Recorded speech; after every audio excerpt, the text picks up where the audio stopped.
우리는 지금 삼손의 시대를 매주 말씀을 통해서 보고 있습니다. 삼손의 시대는 나라의 리더가 제정신이 아니었고, 나라도 정상이 아니었고, 백성들도 체념하고 포기했던 그런 시대였습니다.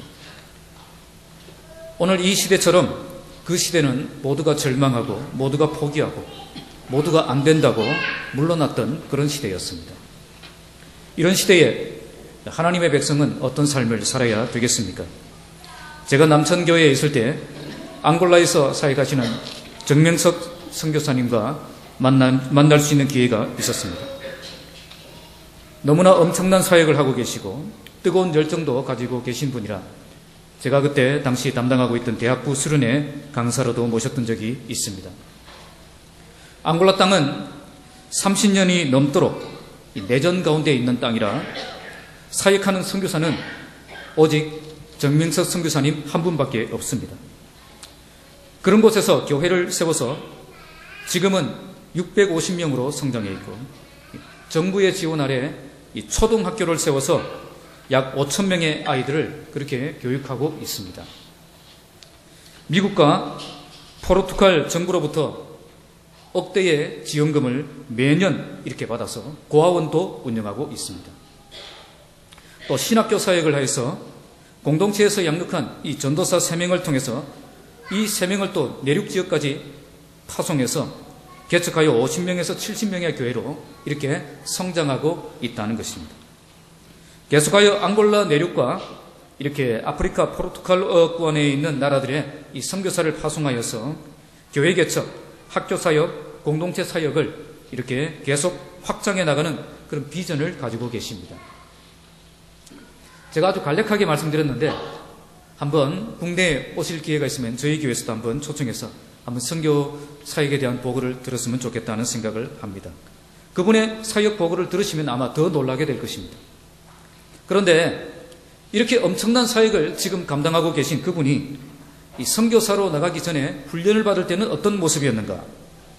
그때 마침 귀신 들린 사람이 한 사람이 있었는데 그때에 이 선교 훈련을 받던 사람들을 기도원 원장이 이렇게 초청해서 함께 기도하자, 좀 기도해달라고 그렇게 부탁을 했습니다. 그럴 때 이 선교사님은 겁을 먹고 혹시 그 귀신이 자기한테 옮겨 붙을까 그렇게 겁을 먹고 그렇게 뒤에서 다른 사람들을 이렇게 담대하게 안수해서 기도할 때 자기는 뒤에서 이렇게 기도했던 그런 사람이었습니다. 그런데 막상 선교지로 파송돼서 나가보니까 어떻습니까? 이런 사람들이 너무 많은 거예요. 거기에 다른 지도자들이 있습니까? 모두가 자기 한 사람만 쳐다보고 있습니다. 어떻게 하는가? 어떻게 해야 되겠습니까? 겁이 나지만 할 수 없이 하나님 앞에 기도하고 예수의 이름으로 맹하노니 이 더러운 귀신아 물러갈 지어다 그렇게 선포했습니다. 그랬더니 어떻게 되었을까요? 뭐 이렇게 멋지게 선포한 것도 아닙니다. 그냥 벌벌 떨면서 그렇게 했어요. 그랬는데도 불구하고 그 귀신이 나가는 거예요. 입에 거품을 불고 소리를 지르며 나가는 것입니다. 그때 그 선교사님은 깨달았습니다. 엄청난 능력이 자기에게 있다는 거예요. 하나님이 함께 하시면 내가 감당하지 못할 일이 없다는 그 사실을 깨닫게 된 것입니다. 자기 자신만을 볼 때는 한없이 연약하지만 내게 능력 주시는 그분과 함께하면 엄청난 능력을 가지고 감당하지 못할 일이 없다는 그 사실을 그때 경험했던 것입니다. 오늘 이 선교사님처럼 하나님의 백성인 우리가 무엇을 알고 무엇을 믿고 살아야 되겠습니까? 바로 내가 얼마나 약한 존재인지 또한 내가 얼마나 강한 존재가 될 수 있는지 그 사실을 알아야 된다는 것입니다. 내가 약함을 알 때 하나님 앞에 겸손히 엎드릴 수가 있고 내가 강함을 알 때 담대하게 믿음으로 도전하며 전진하며 나아갈 수 있기 때문입니다. 오늘 본문을 통해서 우리는 내가 얼마든지 강해질 수 있다는 사실을 모르는 그 유다 사람들, 또 여호와의 영의 임함으로 갑자기 강해진 삼손, 그리고 사막 가운데 갈증을 통해서 자신이 얼마나 약해질 수 있는가를 깨닫게 된 그 삼손을 본문을 통해서 만나게 됩니다. 오늘 이 말씀을 통해서 우리 자신을 강함을 알고 약함을 아는 하나님의 사람으로 세워지는 그런 시간이 되시기를 주님의 이름으로 축복합니다. 먼저 첫 번째 9절에서 13절 말씀은 내가 강함을 모르는 사람을 보게 됩니다. 우리 9절 말씀 함께 읽겠습니다. 이에 블레셋 사람들이 올라와 유다의 진을 치고, 삼손이 블레셋 사람들을 크게 쳐 죽였다는 그 소식을 듣고 블레셋 사람들이 삼손을 잡기 위해서 유다 땅으로 돌격해 왔습니다. 15절 말씀으로 보아서 아마도 적어도 1000명 이상은 이렇게 되는 숫자가 쳐들어왔을 것입니다.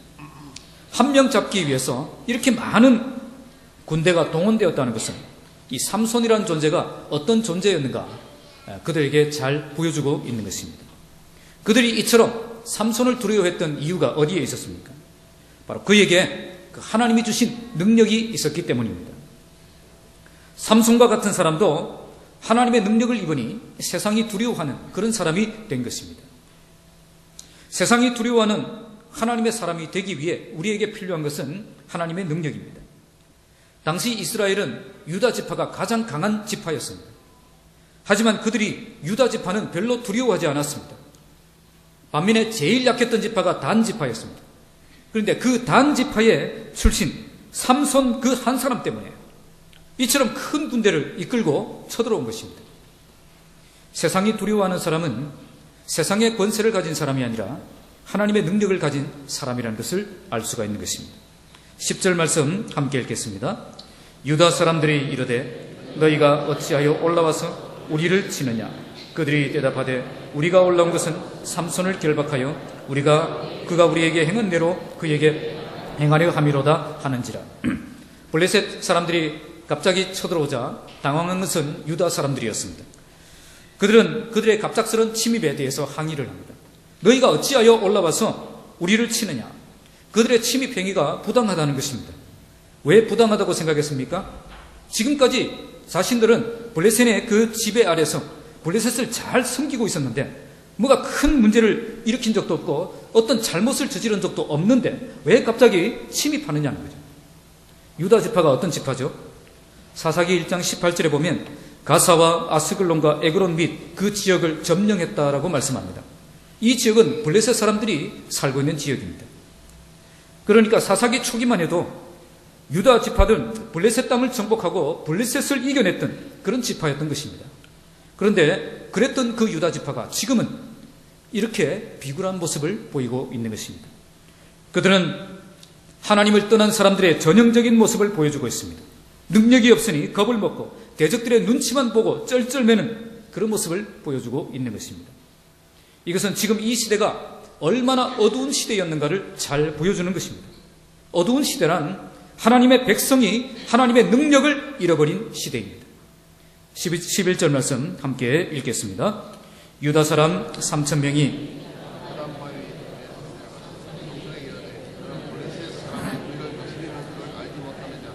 내가 어찌하여 우리에게 이같이 행하였느냐 하니 삼손이 그들에게 이르되 그들이 내게 행한 대로 나도 그들에게 행하였노라 하니라. 유다 사람들은 블레셋 사람들이 쳐들어온 이유가 삼손 한 사람 때문이라는 것을 알게 되었습니다. 그래서 유다 사람들은 어떻게 합니까? 3,000명을 모았습니다. 그리고 삼손이 숨어있던 에담바위 틈으로 내려갔습니다. 히브리어 성경은 와우 계속법을 사용해서 그들이 블레셋의 말을 듣자마자 곧바로 즉시 이렇게 행동에 옮겼다는 것을 알 수가 있습니다.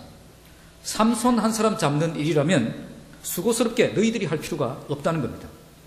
그런 일이라면 번거롭게 너희들이 나설 필요가 없이 우리가 직접 해드리겠다는 거예요.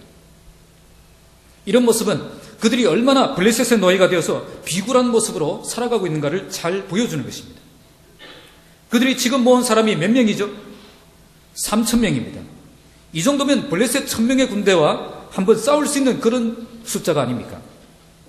그들이 사사시대에 그 초기에 가졌던 그 용맹과 또 열정만 조금만 가지고 있었어도 충분히 삼손과 함께 싸울 수 있는 그런 숫자였습니다. 그런데 그들은 그 군대를 가지고 블레셋과 싸우기보다 삼손을 잡는 데 사용하고 있습니다. 삼손 시대를 보면 군대를 이렇게 소집한 경우가 한 번도 없었습니다. 지금 딱 한 번 이렇게 모였을 뿐인데 아쉽게도 그것은 블레셋과 싸우기 위해 모인 것이 아니라 그들의 지도자 삼손을 잡기 위해 모인 군대였습니다. 죄와 고통 속에서 겁쟁이가 되면 어떻게 되는지를 잘 보여주는 말씀입니다. 아무리 예전에 용맹했던 사람이라고 해도 비겁하게 엘리야처럼 이렇게 목숨을 위해서 도망가는 사람이 되는 것입니다. 그들이 삼손에게 와서 어떻게 말하고 있습니까? 너는 블레셋 사람이 우리를 다스리는 줄을 알지 못하느냐? 하나님의 나라 이스라엘을 지금 누가 다스린다고 그들이 자기 입으로 말하고 있습니까? 블레셋 사람이 다스리고 있다는 거예요. 이것이 하나님의 백성의 입에서 나올 소리입니까? 하나님 외에 누가 이 땅을 다스린다는 말입니까? 바로 이것이 어리석어서 하나님의 길을 버리고 하나님 떠난 삶을 살다가 심판을 받고 고통스러우니까 하나님 없다고 불평하는 그런 불행한 인간들의 모습입니다. 그러면서 현실과 타협하는 것입니다. 현실적으로 어쩔 수 없지 않느냐 하는 겁니다. 자기들의 책임을 삼손에게 전가시키고 자기들은 그 책임을 면해 보겠다는 것입니다. 네가 어찌하여 우리에게 이같이 행하였느냐? 10절에는 블레셋 사람들을 향해 너희가 어찌하여 이렇게 말했던 그들이 이제는 삼손에게 와서 네가 어찌하여 그렇게 말하고 있는 유다 사람들을 보여줍니다. 그들의 말에 대해 삼손은 또 어떻게 대답합니까? 그들이 내게 행한 대로 나도 그들에게 행하였노라. 이 말은 인칭과 주어만 다르고 10절에 블레셋 사람들이 유다 사람들에게 했던 말과 똑같은 말입니다. 히브리어 말은 그래요. 그들은 똑같은 질문을 했고 똑같은 대답을 두 대상에게 들은 것입니다. 삼손의 대답은 단지 개인적인 원한을 갚기 위해 이렇게 했다는 것입니다. 사사로서 좀 더 성숙한 그런 신앙의 자세만 가졌다면 정말 위대한 그런 인물이 될 수가 있었는데 하나님의 관점이 없었기 때문에 미련한 길을 선택하고 그 누구에도 인정받지 못하는 그런 사사가 되고 마는 것을 안타까운 모습을 보게 됩니다. 자, 12절 말씀 함께 읽겠습니다. 그들이 삼손에게 이르되 우리가 너를 결박하여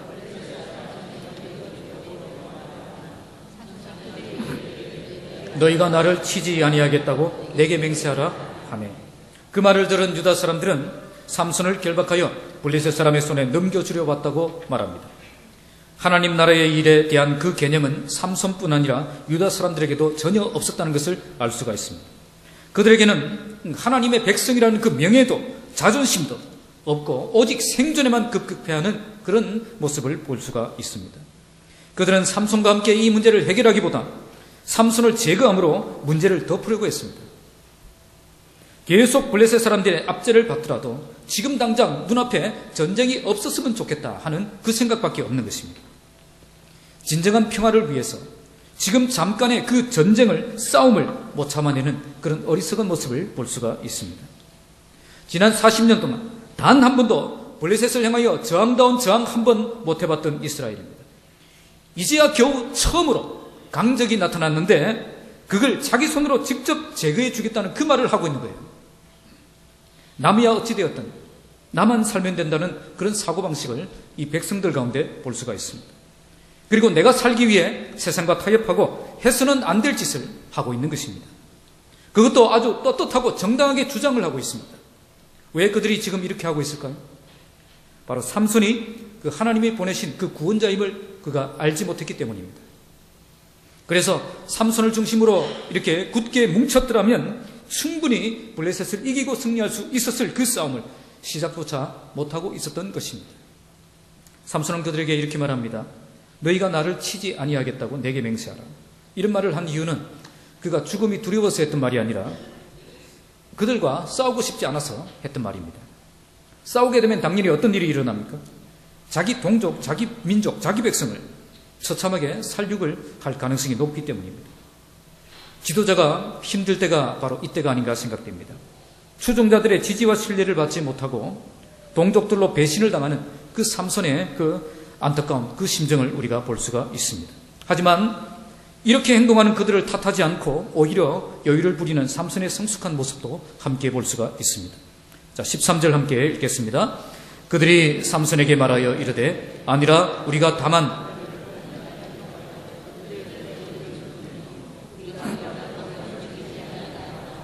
세 밧줄 둘로 결박하고 바위 틈에서 그를 끌어내리나.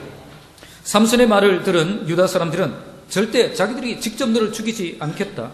그냥 블레셋 사람들에게 넘겨주기만 하겠다라고 대답을 합니다. 그리고 그들은 한 번도 사용해 본 적이 없는 튼튼한 세 밧줄 둘로 이렇게 삼손을 단단히 결박했습니다. 그런 뒤에 그들은 바위 틈에서 그를 끌어내렸습니다. 교회가 세상적인 사고방식에 지배를 당하면 교인이 앞장서서 성령 충만한 사람을 정죄하고 교회 밖으로 몰아내는 일들이 일어납니다. 일제강점기에 교회가 신사참배를 반대할 때 그들을 고발하고 그들을 잡아서 감옥에 쳐넣은 장본인이 목사와 장로와 성도들이었다는 거죠. 이 사실만 보아도 우리는 알 수가 있습니다. 왜 그들이 그런 행동을 했겠습니까? 바로 못된 노예적인 그런 습관 때문이었습니다. 그냥 타협하고 좀 편하게 살자는 겁니다. 왜 그리 잘난 척하고 사람 피곤하게 만들었냐는 거죠. 우리는 이대로가 좋다는 거예요. 우리는 이대로가 좋으니까 제발 우리를 건드리지 말라는 겁니다. 이것은 그들이 얼마나 강해질 수 있는지, 얼마나 위대한 일을 할 수 있는지, 얼마나 놀라운 인물이 될 수 있는지 모르기 때문에 하는 이야기입니다. 나는 이 정도 수준에서 만족하고 싶다는 겁니다. 그래서 나는 성장하고 싶지도 않고 도전하고 싶지도 않고 전진하고 싶지도 않다는 거예요. 내가 얼마나 강해질 수 있다는 사실을 모르면 이처럼 현실에 만족하며 세상에 굴복하며 믿음의 길을 포기하는 그런 사람이 될 수밖에 없습니다. 그냥 타협하고 그냥 행복하고 그냥 편안하게 살고 싶은 그 마음밖에는 없는 것입니다. 이런 사고방식이 하나님의 백성으로 하여금 하나님의 능력을 잃어버린 시대가 되게 만드는 것입니다.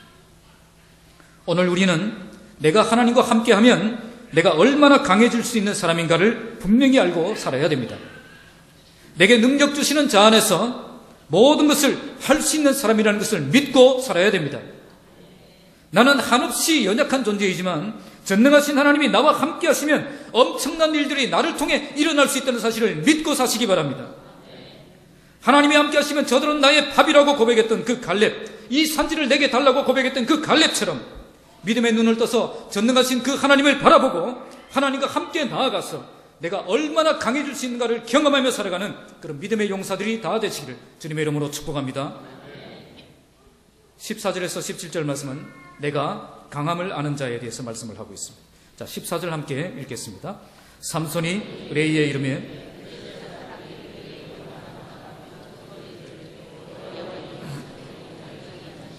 그의 팔 위의 밧줄이 불탄 삼과 같이 그 결박되었던 손에서 떨어진지라.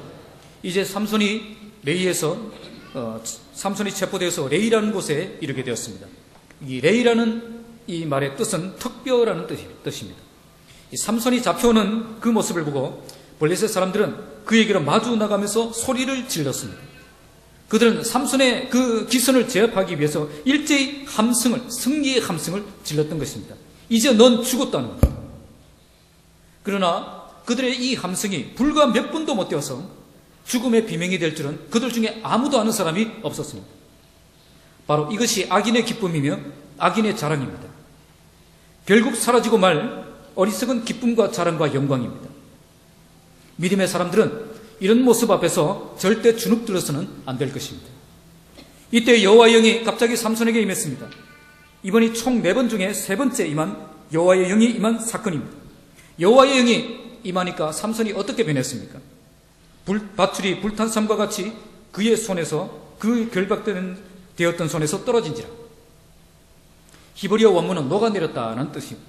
삼손이 자기 힘으로 끄는 것이 아니라 그 밧줄이 스스로 녹아서 끊어졌다는 것입니다. 여호와의 영이 임하니까 삼손이 전혀 기가 죽지 않고 그들과 대적할 수 있는 그런 사람이 된 것입니다. 여호와의 영이 임할 때에 세상이 감당할 수 없는 놀라운 능력이 그를 사로잡게 된 것입니다. 우리가 세상 앞에 주눅들지 않고 살아갈 수 있는 그 방법은 오직 성령의 충만을 받는 것입니다. 성령의 사람을 당해낼 사람은 이 세상에 아무도 없습니다. 자, 15절 함께 읽겠습니다. 삼손이 나귀의 새 특별을 보고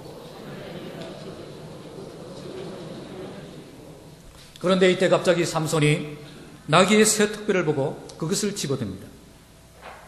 이것은 죽은 지 얼마 되지 않는 그런 단단한 턱뼈였기 때문에 무기로 사용하기 딱 좋았습니다. 1000명을 다 죽이도록 이 턱뼈가 부러지지 않았다는 것을 볼 때에 이것은 인간의 능력이 아니라 하나님의 힘으로 되었다는 것을 우리는 알 수가 있습니다. 그런데 이 나귀의 이 턱뼈가 어떤 물건입니까? 삼손은 금지된 물건을 멀리하기로 서운한 나실인인 중에 한 사람이었습니다. 그러나 지금 그는 금지된 물건을 집어들었습니다. 그는 블레셋 군사 중 한 사람의 무기를 빼앗아 그렇게 블레셋과 싸울 수 있었습니다. 그런데 그는 그렇게 하지 않고 금지된 물건을 집어들었습니다. 왜 그랬겠습니까? 그는 지금 그런 방법이 비현실적이라고 생각했던 것입니다. 그런 식으로 생각해서는 살아날 수가 없다는 겁니다. 말씀은 그렇게 되어 있어도 말씀대로 그렇게 살면 절대 성공할 수가 없다는 것입니다. 원칙은 그래도 현실은 그렇지 않다는 그런 현실주의적인 생각으로 가득 차 있었던 것입니다. 그러나 만약 삼손이 이 나귀의 특별을 사용하지 않았더라면 어떻게 되었을까요? 그래도 이겼을 것입니다. 나귀 특배가 꼭 있어야 승리할 수 있는 게 아니라는 겁니다. 여호와의 영이 임했기 때문에 삼손이 어떻게 나가도 하나님께서는 삼손에게 승리를 주셨을 것입니다. 그런데 그것을 못 믿으니까 나귀 특배를 붙잡는 겁니다. 이것 없이는 안 된다고, 이것 없이는 못하겠다고 고집을 부리고 있는 것입니다. 지금의 승리는 인간의 능력으로 되는 것이 아니라 하나님의 능력으로 되는 것입니다. 그러므로 지금 내가 무엇을 들고 있느냐, 그것은 별로 중요하지 않다는 겁니다. 그런데 우리는 꼭 나귀 특배가 있어야 된다고 고집을 부립니다. 나귀 특배가 없으면 도무지 승리할 수가 없다고 고집을 부리고 있다는 것입니다. 우리의 눈에는 지금 내가 들고 있는 것, 지금 내가 붙잡고 있는 것이 더 중요해 보일지 모릅니다. 하지만 하나님의 관점에서는 우리가 지금 무엇을 들고 있느냐, 그것보다 우리가 지금 무엇을 더 신뢰하고 있느냐, 그것을 보고 계신다는 것입니다. 우리에게 하나님이 함께 하시면 내가 가진 현재 조건은 아무 문제가 되지 않는다는 것입니다. 16절 함께 읽겠습니다. 이르되 나귀의 특배로 한 더미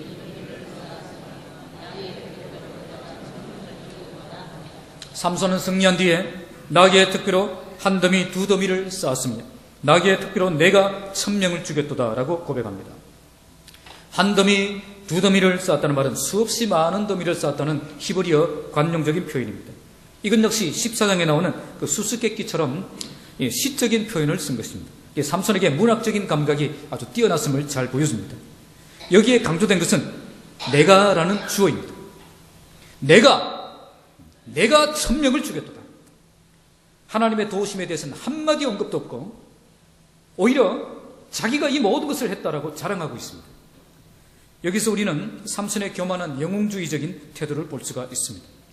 하나님이 주신 능력으로 하나님의 일을 해놓고 자기가 다 한 것처럼, 자기 없이는 안 되는 것처럼 그렇게 말하고 있었다는 겁니다. 하나님의 도우심이 아니면 어떻게 한 사람이 1000명을 쫓을 수가 있습니까? 결국 하나님의 방법대로 승리하지 않고 내 방법대로 이 나귀의 특비로 승리하게 되니까 인간이 교만하게 되는 것입니다. 우리가 하나님의 방법을 끝까지 고집해야 될 이유가 여기에 있습니다. 하나님의 방법을 고집하지 않는 그 마인드를 가진 자들은 결국 자기에게 영광을 돌리는 그런 사람이 되게 되어 있기 때문에 그렇습니다. 17절 말씀 함께 읽겠습니다. 그가 말을 마치고 턱뼈를 자기 손에서 내던지고 삼손은 이런 교만한 말을 마친 후에 턱뼈를 자기 손에서 내던지고 그것을 라맛 레이라고 불렀습니다. 무슨 뜻이죠? 턱뼈의 산이라는 뜻입니다. 이것은 사울이 길갈에 자기를 위해서 기념비를 세운 것과 같은 교만한 행동이었습니다. 끝까지 하나님께는 영광 돌리지 않는 그런 교만한 모습을 볼 수가 있습니다. 오늘 삼손은 이 경험을 통해 내가 얼마든지 강해질 수 있다는 사실을 발견했을 것입니다. 유다 사람 3000이 모여도 할 수 없는 그 일을 삼손 한 사람이 해냈습니다. 바로 이것이 하나님의 능력입니다. 하나님의 능력이 함께하니까 세상이 감당할 수 없는 믿음의 사람이 될 수가 있었던 것입니다. 그런데 언제 삼손이 이런 능력을 경험할 수 있었습니까? 여호와의 영이 그에게 강하게 임했을 때 이런 능력을 경험하게 되었습니다. 우리가 세상의 도전 앞에 굴복하지 않고 믿음으로 이겨내는 삶을 살기 위해 필요한 것은 나의 실력이 아니라 하늘의 능력입니다. 하늘의 능력이 함께하는 그 사람을 세상의 권세가 도무지 이길 수가 없는 것입니다. 우리에게도 하나님의 능력이 함께하면 이처럼 도무지 할 수 없는 그 일에 도전하고 감히 이룰 수 없는 그 일을 이루고 아무도 상상할 수 없는 그 일을 해낼 믿음의 사람이 될 수가 있는 것입니다. 우리가 이런 사람이 되어야 될 것입니다. 내 힘으로 살아가는 사람이 아니라 하나님의 능력으로 살아가는 사람이 되는 것입니다. 우리는 하나님이 함께 하시면 얼마든지 위대한 능력을 경험하며 살아갈 수 있는 그런 믿음의 사람들입니다. 그래서 내가 할 수 있는 일, 내가 하고 싶은 일, 내가 할 자신 있는 일만 그렇게 고집하는 그 수준에서 우리는 벗어나야 됩니다. 이제는 내 힘으로 일하는 사람이 아니라 하나님의 능력으로 일하는 사람이 되어야 되는 것입니다. 2016년 연말에 우리 모두 하늘의 능력으로 자신을 재무장하는 시간이 되시길 바랍니다. 하나님이 함께 하시면 나도 얼마든지 강해질 수 있다는 그 사실을 믿고 살아가시기 바랍니다. 나는 약하지만 나와 함께 하시는 분이 강한 하나님이심을 믿고 무슨 일을 만나도 담대하게 도전하고 뒤로 물러나지 않는 믿음의 사람들이 다 되시기를 주님의 이름으로 축복합니다. 마지막으로 17절에서 20절은 내가 약함을 아는 사람에 대해서 말씀하고 있습니다. 18절 함께 읽겠습니다. 삼손이 목임을 여호와께 부르짖어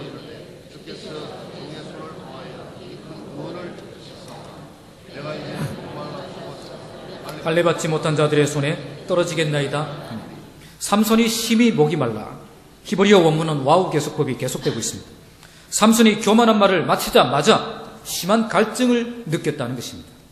아마 하나님께서 이 삼손의 그 교만한 말을 듣고 초자연적인 능력을 그때 거두어 가신 것 같습니다. 이 구약시대는 이 성령께서 임하시기도 하고 이렇게 떠나시기도 하고 그렇게 했습니다. 하나님께서 능력을 주셨을 때는 갈증을 모르고 싸웠던 그가 하나님께서 능력을 거두어 가시니까 심한 갈증을 느끼게 된 것입니다. 혼자서 1000명을 다 죽였으니까 얼마나 많은 에너지가 소모되었겠습니까? 하지만 이때가 건기였기 때문에 물이 나올 수가 없는 상황이었습니다. 이스라엘을 가보시면 지금도 건기가 되면 모든 강이 마르고 모든 땅이 바짝 마른 그런 사막과 같은 땅으로 변합니다. 이런 지역에서는 아무리 삼손이라고 해도 물을 찾기는 어렵습니다. 그러니까 삼손은 처음으로 자기 힘으로 해결할 수 없는 그런 문제를 만난 것입니다. 이렇게 되니까 삼손이 어떻게 합니까? 여호와께 부르짖어 기도합니다. 주께서 종의 손을 통하여 이 큰 구원을 베푸셨사오나 위급해지니까 주어가 바뀌었습니다. 지금까지는 내가 이처럼 큰 일을 했다고 교만하게 말했던 그가 누가 이 큰 구원을 이루었다고 이야기하고 있습니까? 주께서 종의 손을 통하여 이 큰 구원을 베푸셨다라고 고백합니다. 겸손히 주님을 인정하고 있는 것을 보게 됩니다. 이 모든 일은 주님이 하신 일이며 나는 그 일을 수종드는 종일 뿐이었음을 고백하고 있습니다.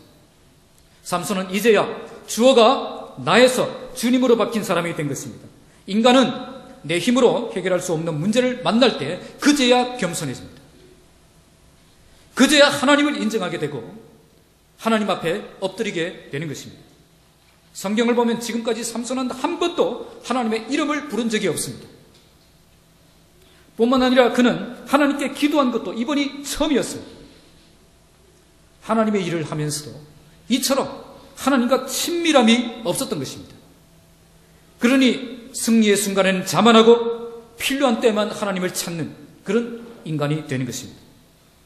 하나님의 일을 하면서 하나님을 찾지 않는 분들이 계십니까? 하나님의 일을 하면서도 하나님과 그 친밀함을 잃어버린 분들이 계십니까? 이런 사람들을 위해 때로 하나님께서는 오직 기도로만 해결할 수 있는 그런 상황을 보내셔서 하나님을 찾지 않을 수 없게 만드시는 것입니다. 그리고 하나님을 새롭게 경험하고 하나님을 인정하는 일꾼이 되게 하시는 것입니다. 내가 이제 목말라 죽어서 할례받지 못한 자들의 손에 떨어지겠나이다.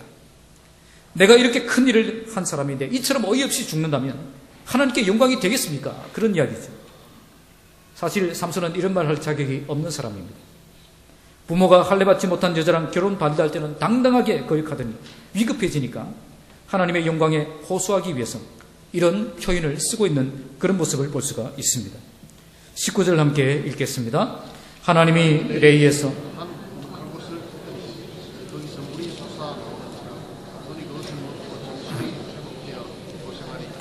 그러므로 그 샘 이름을 에낙고레라 불렀으며 그 샘이 오늘까지 레이에 있었더라.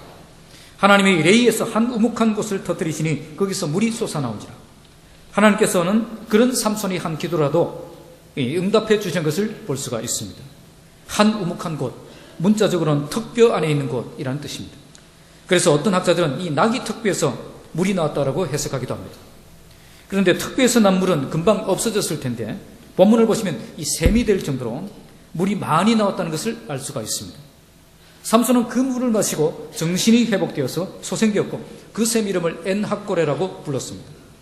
엔학고레라는 뜻은 부르짖는 자의 샘이라는 뜻입니다. 그리고 그 샘이 오늘까지 레이에 있었다고 말씀합니다. 마르지 않는 샘이 된 것입니다.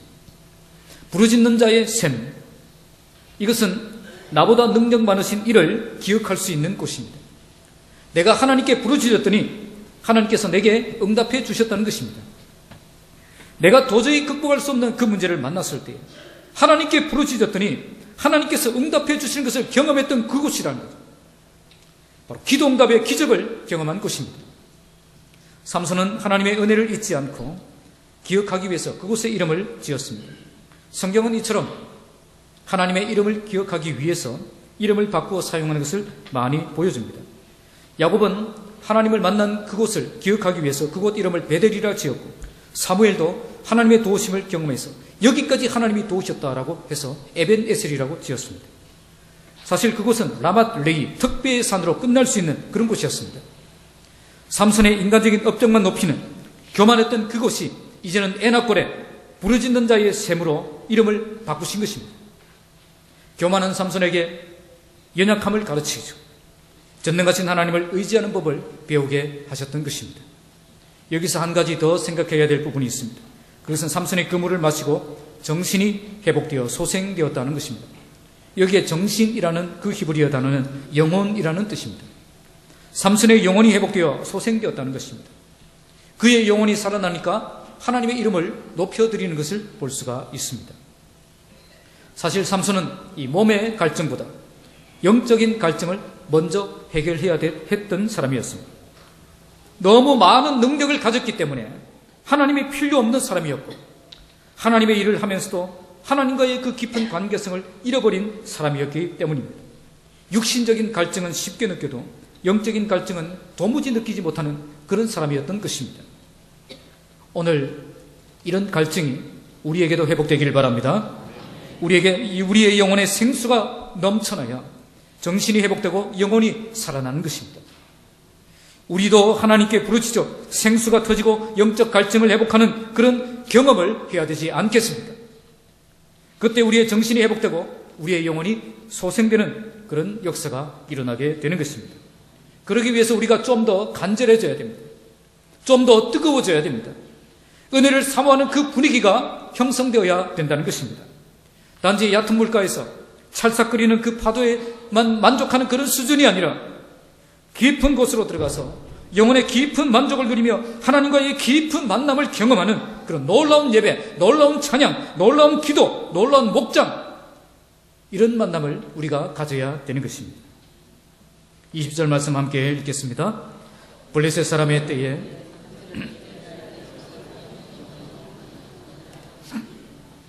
블레셋 사람의 때에 삼손이 이스라엘의 사사로 20년 동안 지냈다라고 성경은 기록합니다. 그런데 어떤 20년이었습니까? 성경은 그냥 침묵하고 있습니다. 20년 동안 안식이 있었더라, 20년 동안 평안했더라, 이런 말이 없습니다. 20년 동안 삼손이 이스라엘의 사사로 이스라엘을 구원했더라, 이런 말도 없습니다. 성경이 침묵하고 있는 이유가 무엇이겠습니까? 별로 말하고 싶지 않다는 겁니다. 삼손은 직분은 가지고 있었지만 업적도 없었고 열매도 없는 그런 삶을 살았기 때문입니다. 여러분, 내가 어떤 직분을 가졌느냐, 그것보다 더 중요한 것은 어떤 사역을 감당해내었느냐, 그것이 더 중요한 것입니다. 오늘 삼손이 샘물을 구했는데 사실 그가 정말 필요했던 것은 영적 성장이었습니다. 그 어떤 유혹에도 넘어가지 않는 그런 강력한 하나님의 사람으로 성장해 나아가는 것입니다. 그러나 그는 생수는 맛보았지만 성숙하지는 못한 대표적인 사람이 되고 말았습니다. 오늘도 하나님의 능력은 맛보고 기적도 경험했지만 그 영혼이 성장하지 않는 그런 사람들이 있습니다. 오늘 하나님께서는 삼손에게 연약함을 알게 하셨습니다. 내가 약함을 알았다면 이 약함을 이길 수 있도록 영적으로 성장하는 것이 필요한 것입니다. 내 영혼이 성숙한 하나님의 사람이 되도록 더욱 기도하는 삼손이 되어야 했다는 것입니다. 하지만 삼손은 내가 약함도 알았고 하나님의 생수도 경험했지만 더 이상 성장하지도 성숙하지도 않았습니다. 그 다음 16장을 보시면 그는 영적으로 더욱 어두운 시절을 보내고 있는 것을 보여줍니다. 그는 성장하지 않았던 것입니다. 계속 강한 삶을 살기 위해 하나님의 은혜 안에 들어가는 삶을 살지 않았던 것입니다. 여러분, 우리가 약함을 안다면 나에게 강함 주시는 그 하나님을 만나 생수를 경험해야 됩니다. 뿐만 아니라 더 이상 이 약한 모습으로 실패하는 인생이 되지 않도록 우리는 더욱 강도 높은 수준의 훈련을 받아서 성숙한 하나님의 사람으로 성장해야 되는 것입니다. 이것이 우리 신앙의 목적이 되고 우리 인생의 표대가 되어야 되는 것입니다. 단지 천국에 들어가는 것이 우리의 목적이 아니라 천국에 들어가기까지 하나님이 인정하시는 믿음의 삶을 살기 위해서 오늘도 열심히 하나님의 말씀으로 훈련받는 우리의 삶이 되어야 된다는 것입니다. 현재의 수준에 만족하지 않고 좀 더 나은 수준, 좀 더 강한 능력, 좀 더 위대한 인생이 되고자 하는 그 갈망이 우리에게 있어야 한다는 것입니다. 오늘 하나님께서는 교만한 우리에게 연약함을 가르치시고 전능하신 하나님을 의지하는 법을 배우라고 말씀하고 있습니다. 우리 모두 나의 연약함을 알고 나에게 강함 주시는 그 하나님을 만나 생수를 경험하는 2016년 연말이 되시길 바랍니다. 그래서 더 이상 연약한 모습으로 실패자의 인생을 걷지 않도록 더욱 강도 높은 훈련으로 무장하여 어떤 도전에도 무너지지 않는 강한 믿음의 사람들로 세워지기를 주님의 이름으로 축복합니다. 말씀을 맺겠습니다. 하나님의 사람은 내가 얼마든지 강해질 수 있다는 사실과 내가 한없이 약한 존재라는 이 두 가지 사실을 알고 살아야 됩니다. 내가 얼마든지 강해질 수 있다는 사실을 믿을 때에 우리는 그 어떤 세상의 도전과 위협 앞에서도 비굴하게 굴복하지 않고 믿음으로 전진하며 나아갈 수가 있습니다. 또 내가 한없이 약한 존재라는 것을 알게 될 때에 하나님 앞에 겸손히 엎드려 나아가서 부르짖고 기도할 수가 있습니다. 여러분들은 내가 얼마나 강해질 수 있다는 사실을 알고 계십니까? 또한 여러분들은 내가 얼마나 약해질 수 있다는 사실도 알고 계십니까? 얼마든지 강해질 수 있다는 그 사실을 아시고 믿음으로 담대한 믿음을 회복하여 전진하는 여러분들이 되시기 바라고요. 얼마든지 약해질 수 있다는 그 사실 앞에 겸손히 지금도 훈련에 열심히 참여하는 그런 여러분들이 다 되시기 바랍니다. 그래서 약할 때 강함 주시는 그 하나님을 경험하고 더욱 강력하게 위대한 일을 언제나 변함없이 감당하는 그런 모든 주의 백성들이 다 되시기를 주님의 이름으로 축복합니다. 기도하겠습니다. 하나님 아버지, 이 어두운 시대에